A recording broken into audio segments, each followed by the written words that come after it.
ପୂର୍ବ ନିର୍ଦ୍ଧାରିତ ସମୟ ଅନୁଯାୟୀ ଆଜି ତ କହିଥିଲି ସକାଳୁ ଠାକୁରଙ୍କୁ ଆମେ ଜଗନ୍ନାଥଙ୍କ ପାଖରେ ଅଧିଆ ପଡ଼ି ଆସିଛୁ, ଆମକୁ ସମର୍ପଣ କରିଦେଇଛୁ। ବୈଠକରେ ନାମ ସ୍ଥିରୀକୃତ ହେଲା ଆମ କମିଟି ତରଫରୁ, ମୁଁ ଚେୟାରମ୍ୟାନ୍ ହିସାବରେ ଏବଂ ଡକ୍ଟର ସିବିକେ ମହାନ୍ତି ସାର୍, ଆମେ 2 ଜଣ ଯିବୁ ଅଧିକୃତ ହେଲୁ। ବାକି ଅନ୍ୟ କମିଟି ଯୋଉଗୁଡାକ ଅଛି ସେଥିରେ ପ୍ରାୟ ଟୋଟାଲ 11 ସଦସ୍ୟ ଭିତରକୁ ଯିବା ପାଇଁ ଅଧିକୃତ ହେଇଛନ୍ତି। ସେ କମିଟି ଚେୟାରମ୍ୟାନ୍ ଆମର ମ୍ୟାନେଜିଂ କମିଟି ଚିଫ୍ ଆଡମିନିଷ୍ଟ୍ରେଟରଙ୍କ ପାଖରେ ଅଛି। ଆଉ ଆପାତତଃ ଆମେ 1:28 ଆମର ଶୁଭ ମୁହୂର୍ତ୍ତ ଆରମ୍ଭ ହେଉଛି। ତେଣୁ ଆମେ ସମସ୍ତ କାର୍ଯ୍ୟକ୍ରମ ତଦାରଖ କରି 1:28 ସୁଦ୍ଧା ଆମର ମନ୍ଦିରର ତାଲା ଖୋଲିବା ପ୍ରକ୍ରିୟା ଆରମ୍ଭ କରିବୁ। ଚାବି ଚିଫ୍ ଆଡମିନିଷ୍ଟ୍ରେଟର ମଗେଇଛନ୍ତି ଟ୍ରେଜେରୀରୁ ଏବଂ ସେ ଚାବି ବର୍ତ୍ତମାନ ସେଠି ବ୍ୟବହାର କରାଯିବା ପାଇଁ ପ୍ରସ୍ତୁତ। ସେଠି ଉପସ୍ଥିତ 1:28 ଶୁଭ ଲକ୍ଷଣ। ତେଣୁ ଶୁଣନ୍ତୁ, ମୁଁ ହଉଛି ହାଇ ଲେବୁଲ କମିଟିର, ମୋର ଯୋଡ଼ିଏ ସଦସ୍ୟ, ମୁଁ ସେଇଟା ଅଧିକୃତ ମୁଁ କହିଲି ଆପଣଙ୍କୁ। ବାକି ମେମ୍ବର ମାନେ ଯିଏ ଧରନ୍ତୁ ଯୋଉମାନେ ଟ୍ରେଜେରୀର ତତ୍ତ୍ୱାବଧାନରେ ଅଛନ୍ତି ସେ ତ ନିଶ୍ଚିତ ଭାବରେ ଯିବେ। ସେମାନେ ସବୁ ଅଫିସ ଉପସ୍ଥିତ। ଶୁଣନ୍ତୁ, ଏସ୍ଓପିରେ ନିର୍ଦ୍ଧାରିତ ହେଇଛି ସେଇ କମିଟିର ହିଁ, ମୋ କମିଟିର 2 ଜଣ ଯିବେ। ମୁଁ ସେଇ 2 ଜଣଙ୍କ ନାଁ କହିପାରିବି, ଅନ୍ୟମାନଙ୍କ ନାଁ ମୁଁ ଜାଣିନି। ଚିଫ୍ ଆଡମିନିଷ୍ଟ୍ରେଟର ତ ନିଶ୍ଚୟ ଯାଉଛନ୍ତି, କଲେକ୍ଟର ତ ନିଶ୍ଚୟ ଯାଉଛନ୍ତି, ତଡ଼ଉକରଣ ତ ଯାଉଛନ୍ତି, ଦେଉଳକରଣ ତ ଯାଉଛନ୍ତି, ତେଣୁ ଭଣ୍ଡାର ମେକାପ ମଧ୍ୟ ଯାଉଛନ୍ତି। ତେଣୁ ଏସବୁ ତ ଅଫିସିଆଲ ମେମ୍ବର, ସେମାନେ ନିଶ୍ଚିତ ଭାବରେ ସେଠି ଉପସ୍ଥିତ ରହିବେ। ବାକି ଯୋଉମାନଙ୍କର ସେଠି ଆବଶ୍ୟକତା ଅଛି ସେମାନଙ୍କୁ ମଧ୍ୟ ସଦସ୍ୟ ରୂପେ। ଶୁଣନ୍ତୁ, ମୁଁ ତ ତା ଭିତରକୁ ଯାଉଛି, ତେଣୁ ମୁଁ ସବୁ ଜାଗାରେ ଉପସ୍ଥିତ ରହିବି ବୋଲି ଇଚ୍ଛା କରିଛି। ଭିତରକୁ ପ୍ରାୟ 11 ଜଣ ଯାଉ, ନାଇଁ ସବୁ ବୋଧେ 11 ଜଣ ଯିବା, କାମ ଆରମ୍ଭ କରିବା।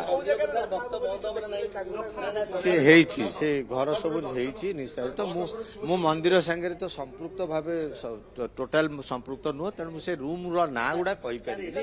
ବଟ୍ ଟେମ୍ପୋରାରୀ ରତ୍ନ ଭଣ୍ଡାର already in place.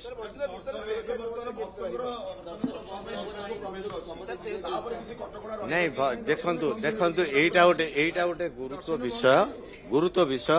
ଯେତେବେଳେ ଠାକୁରଙ୍କର ଗହଣାର ରକ୍ଷଣାବେକ୍ଷଣର ଦାୟିତ୍ୱ ଆସିଛି, ସେତେବେଳେ ଅନ୍ୟ ଲୋକମାନେ ମନ୍ଦିରକୁ ଯିବେ ନାହିଁ, ଯିବାକୁ ଇଚ୍ଛା କରିବେ ନାହିଁ। ମୁଁ ଆଶା କରିବି ଭକ୍ତମାନେ ଆମକୁ ମଧ୍ୟ ଏଇ ସବୁ ସମୟରେ କାର୍ଯ୍ୟ ହବ, କେବଳ ତା ଭିତରେ ଯାହାଙ୍କର ସେବା ଅଛି, ସେବା ଦବାର ଅଛି, ସେଇମାନଙ୍କ ଛଡା ଅନ୍ୟମାନେ ଆମକୁ ସହଯୋଗ କରିବେ, ସେଠିକି ଆସିବେ ନାହିଁ। ଭକ୍ତମାନଙ୍କୁ, ଅଗଣିତ ଭକ୍ତ ଜଗନ୍ନାଥଙ୍କର ଅନେକ ଲୋକ ଆଜି ଆସୁଛନ୍ତି ଗୁଣ୍ଡିଚା ମନ୍ଦିରରେ ତ୍ରିମୂର୍ତ୍ତିକୁ ଦର୍ଶନ କରିବା ପାଇଁ। ସେମାନଙ୍କୁ ସମସ୍ତଙ୍କୁ ଅନୁରୋଧ, ଆମେ ଯେହେତୁ 12ଟା ପରେ ପ୍ରବେଶ କରିବୁ ମନ୍ଦିର ଭିତରେ, ସେମାନେ 12ଟାରୁ ଆମେ ଭିତରୁ ବାହାରିଲା ପର୍ଯ୍ୟନ୍ତ ସେବା ଆବଶ୍ୟକ ଲୋକଙ୍କ ଛଡା ଅନ୍ୟମାନେ ମନ୍ଦିର ଆଡେ ନ ଆସନ୍ତୁ, ସେଟା ଆମର ଅନୁରୋଧ। କହିଦେଲି ପରା, ଅନୁରୋଧ। ସେଟା 1:28 ଶୁଭ ମୁହୂର୍ତ୍ତ ହେଲା। ତେଣୁ ଆପଣ ଆମକୁ ଛାଡ଼ିଲେ ଆମେ ସେ 1:28ର ଟାର୍ଗେଟ ଧରିବୁ। ଆପଣଙ୍କୁ ଯାହା ଆଗରୁ ଆମେ କହିଥିଲୁ, ଆମେ ଶୁଦ୍ଧ ପୁତିରେ ଶୁଦ୍ଧ ମନରେ ଆମକୁ ସମର୍ପିତ କରି ସମ୍ପୂର୍ଣ୍ଣ ଭାବରେ ଠାକୁରଙ୍କୁ ଯାଉଛୁ। ସକାଳୁ ମୁଁ ଆଉ ଚିଫ୍ ଆଡମିନିଷ୍ଟ୍ରେଟର ସାହେବ ଆମେ ଯାଇ ଠାକୁରଙ୍କ ପାଖରେ, ତ୍ରିମୂର୍ତ୍ତିଙ୍କ ପାଖରେ ଗୁଣ୍ଡିଚା ମନ୍ଦିରରେ ଆମକୁ ସମର୍ପିତ କରି ଆସିଛୁ। ଆଜ୍ଞାମାଳ ଆସିଯାଇଛି, ବାହାର ଲୋକନାଥ ମନ୍ଦିରରୁ ଆଜ୍ଞାମାଳ ଏପର୍ଯ୍ୟନ୍ତ ଆସିଗଲାଣି। କହୁଛି ଆମେ ଏବେ ଯୋଉ ଯିବୁ, ଆମେ ଏଇ ଯୋଉ 12ଟା ବେଳେ ମନ୍ଦିର ଭିତରେ ପଶିବୁ। ଆପଣଙ୍କୁ ଅନୁରୋଧ, ଆପଣଙ୍କୁ ତ ସବୁ ବିସ୍ତୃତ ବିବରଣୀ ଦେଇଦେଲୁ, ଆପଣ ଆମକୁ ଆଉ ନ ଅଟକେଇ ଆମକୁ କେମିତି ଆମେ 12ଟା ସୁଦ୍ଧା ତା ଭିତରେ ପଶିବୁ, ସେଇଟା ଆପଣମାନଙ୍କ ଦାୟିତ୍ୱ, କର୍ତ୍ତବ୍ୟ। ଆମେ ତା ଭିତରୁ ଗଲେ ଆମର ଆଗ ଦେଖିବୁ ସବୁ ଜିନିଷ ଠିକ ଅଛି କି ନାହିଁ। 1:28 ପୂର୍ବରୁ ଆମେ ମା ବିମଳାଙ୍କର ଆଜ୍ଞା ନବୁ। 1:28 ପୂର୍ବରୁ ଆମେ ମା ଲକ୍ଷ୍ମୀ, ଯିଏକି ସେଇ ଭଣ୍ଡାର ଘରର ମାଲିକାଣୀ, ତାଙ୍କର ଆଜ୍ଞା ନବୁ, ଅନୁମତି ନବୁ। ଏବଂ ତାପରେ ସେଇ ଭଣ୍ଡାର ପାଖରେ ଯୋଉ ଲୋକନାଥ ମହାପ୍ରଭୁ ଅଛନ୍ତି, ଯୋଉଠି ଆଜ୍ଞାମାଳ ଆସିଲା ମୁଖ୍ୟ ହେଲା, ତାଙ୍କରି ଆଜ୍ଞା ନେଇ ଆମେ ପ୍ରବେଶ କରିବୁ।